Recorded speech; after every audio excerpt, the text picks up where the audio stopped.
दोस्तों, आप लोगों को मेरी बात पर शायद यकीन ना हो, लेकिन ये पूरा यूनिवर्स एक दिन खत्म होने वाला है।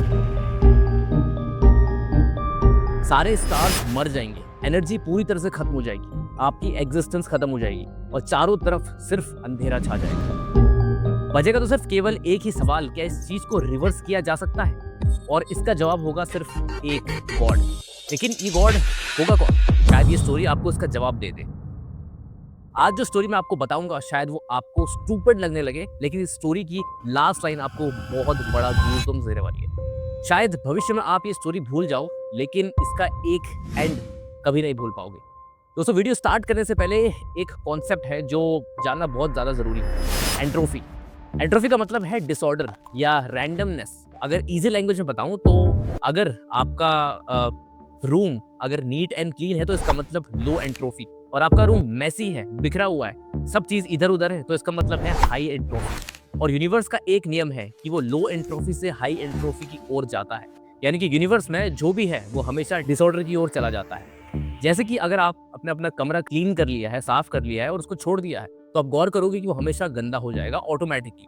वैसे ही यूनिवर्स भी एक ऑर्गेनाइज लगता है, तारे चमक रहे हैं, हर चीज उसकी जगह पर एकदम सही जगह पर टिकी हुई है, लेकिन ये सारी चीजें धीरे धीरे हाई एंट्रोफी की ओर बढ़ रही है। और एक दिन ऐसा आ जाएगा जिस दिन यूनिवर्स में मैक्सिमम एंट्रोफी होगी, सब एनर्जी स्प्रेड आउट हो जाएगी, पूरा यूनिवर्स बिखर जाएगा और एग्जिस्टेंस बिल्कुल पूरी तरह से खत्म हो जाएगी। होप आप ये कॉन्सेप्ट समझ गए होंगे। अब हम ये स्टोरी स्टार्ट करते हैं, तो चलिए यार।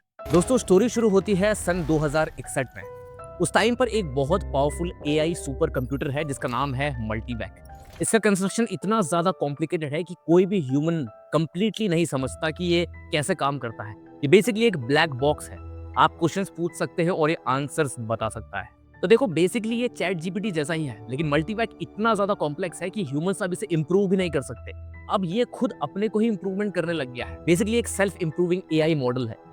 मल्टीवैक ह्यूमैनिटी की बहुत हेल्प कर रहा है, यहाँ पे स्पेसशिप्स बना रहा है, दूसरे प्लैनेट्स की खोज कर रहा है और नई नई चीजें ढूंढ रहा है। रिसेंटली ही उसने एक ऐसी चीज फिगर आउट की कि सन की जो पावर है वो परफेक्टली कैसे हार्नेस करे और एंटायर प्लैनेट्स को सोलर पावर पर कैसे स्विच करे।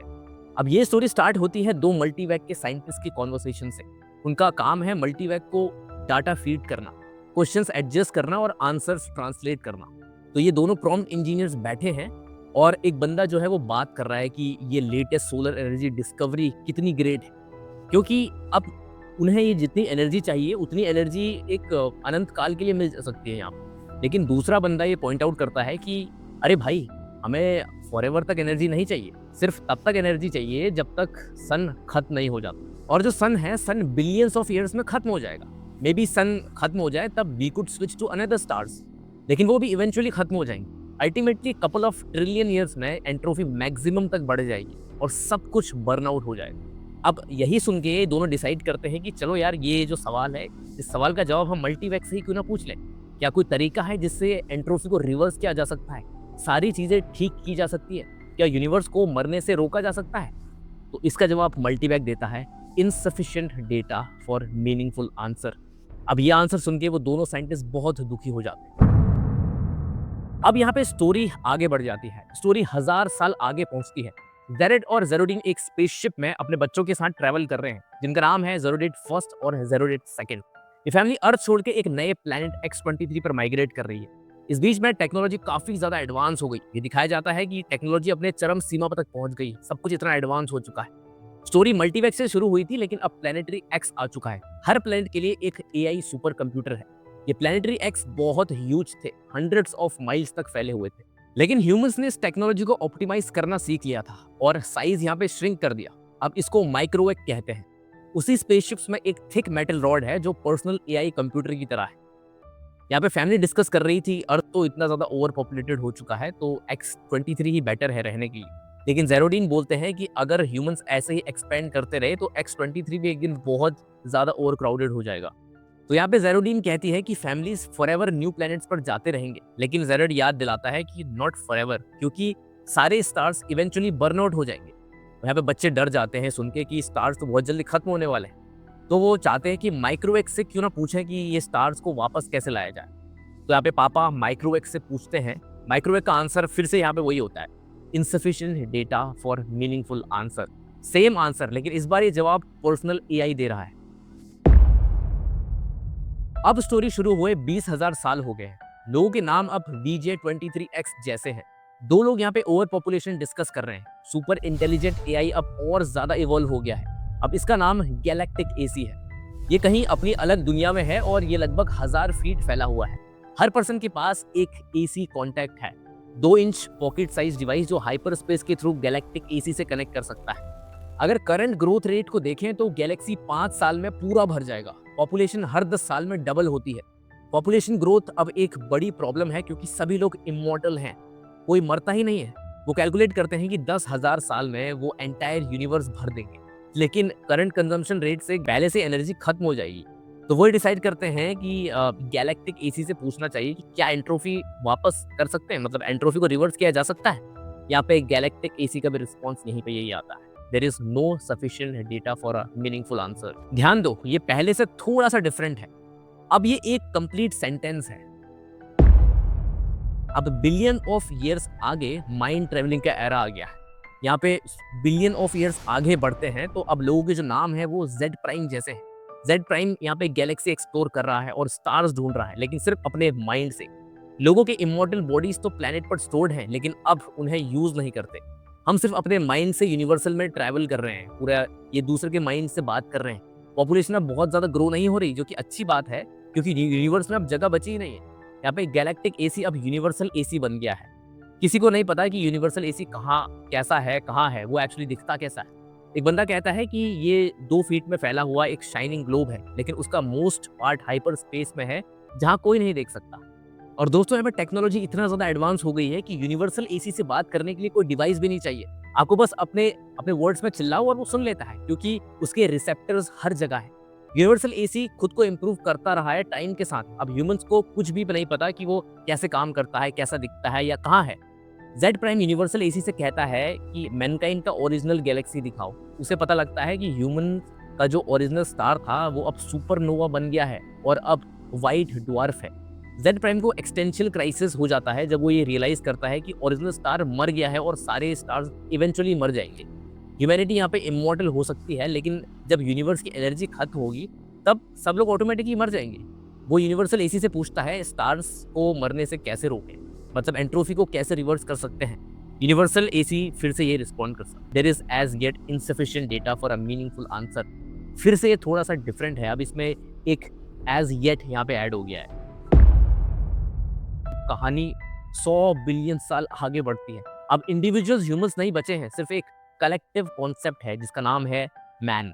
मैन एक कॉम्बिनेशन ऑफ माइंड है trillion trillion trillion immortal humans का। यूनिवर्स यहाँ पे मर रहा है, ऑलमोस्ट सारे स्टार्स व्हाइट ड्वार्फ्स है और फेड होने लगे हैं धीरे धीरे।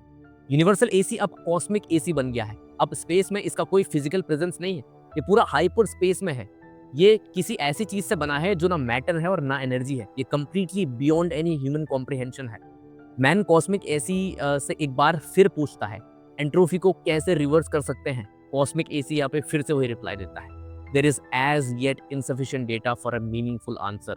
मैन उसे बोलता है और डेटा कलेक्ट करो। कॉस्मिक एसी कहता है मैं और डेटा कलेक्ट करूंगा, मैंने 100 बिलियन ईयर से मैं यही करता रहा हूँ, लेकिन अभी भी आंसर देने के लिए सफिशिएंट डेटा नहीं है। मैन पूछता है क्या कभी ऐसा टाइम आएगा जब वो ये सफिशिएंट डेटा होगा, या फिर प्रॉब्लम इनसॉल्युबल है in all conceivable circumstances. Cosmic AC respond करता है कि हर प्रॉब्लम का कोई ना कोई सोल्यूशन जरूर होता है।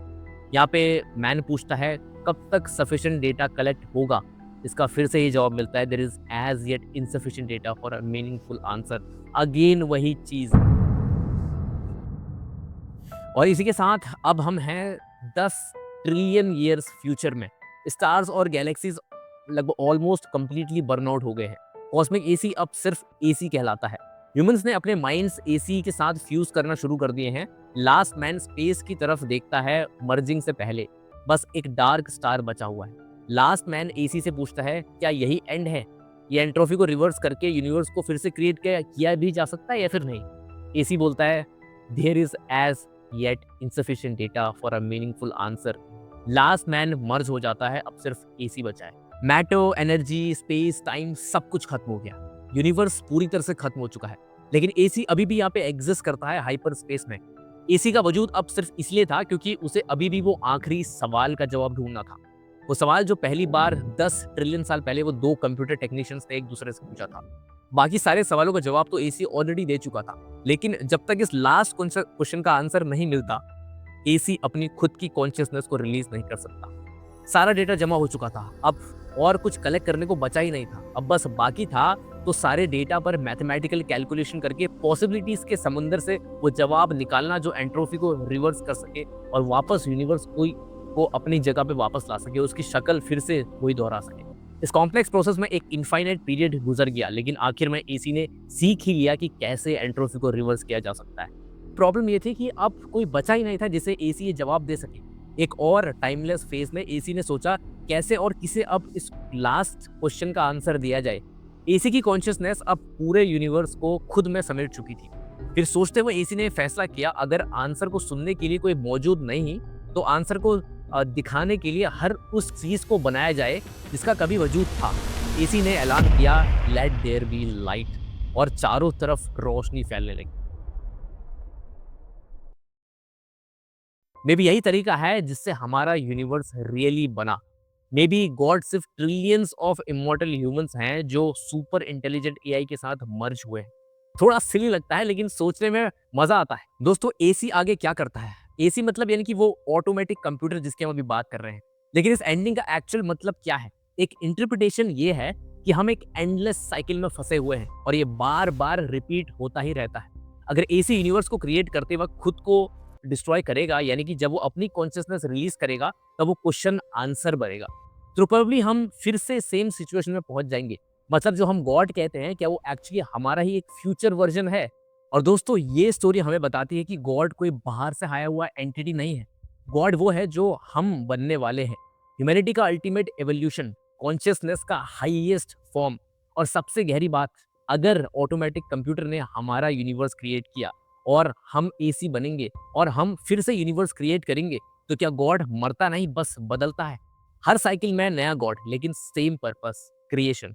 या फिर एक और इंटरप्रिटेशन हो सकती है, क्या सच में एसी स्क्रैच से नया यूनिवर्स क्रिएट करता है? व्हाट इफ जो वो कर रहा है वो एक्चुअली यूनिवर्स का सिमुलेशन क्रिएट करना है? After all, AC hyper space में है, unbound by rules of time, तो वो सीमिंगली फॉरएवर एग्जिस्ट कर सकता है। उसने ट्रिलियन ऑफ ईयर्स तक यूनिवर्स के बारे में एक डेटा कलेक्ट किया है, तो प्रोबेबली उसके पास इनफ नॉलेज है कि वो सारे ह्यूमन हिस्ट्री को फिर से रेप्लिकेट कर सके। मतलब हम सब एसी की सिमुलेशन में रह रहे हैं। पॉसिबिलिटीज एंडलेस है, लेकिन मैं आपसे सुनना चाहूंगा कि अब इस स्टोरी की इंटरप्रिटेशन आप क्या दोगे? और दोस्तों, इसी के साथ हम स्टोरी को यहीं पे पॉज करते हैं और उम्मीद करता हूँ ये स्टोरी आपको बिल्कुल अच्छी लगी होगी। तो कमेंट्स में प्लीज़ कोई गंदा या कोई बुरा कमेंट मत करिएगा। मेरा यहाँ पे उद्देश्य आप लोगों की फीलिंग्स को हर्ट करना नहीं है, जो भी बहुत ज़्यादा रिलीजियस लोग हैं। देखो, ये सिर्फ एक थ्योरी है जो दूसरे किसी साइंटिस्ट ने दी थी। इसका मेरा मकसद था आपको स्टोरी के बारे में समझाना। तो आई होप आपको वीडियोस अच्छी लगी होगी। अगर आपको वीडियो अच्छी लगी है तो प्लीज़ वीडियो में इस बार एम रखते हैं सिर्फ और सिर्फ 1000 लाइक्स का।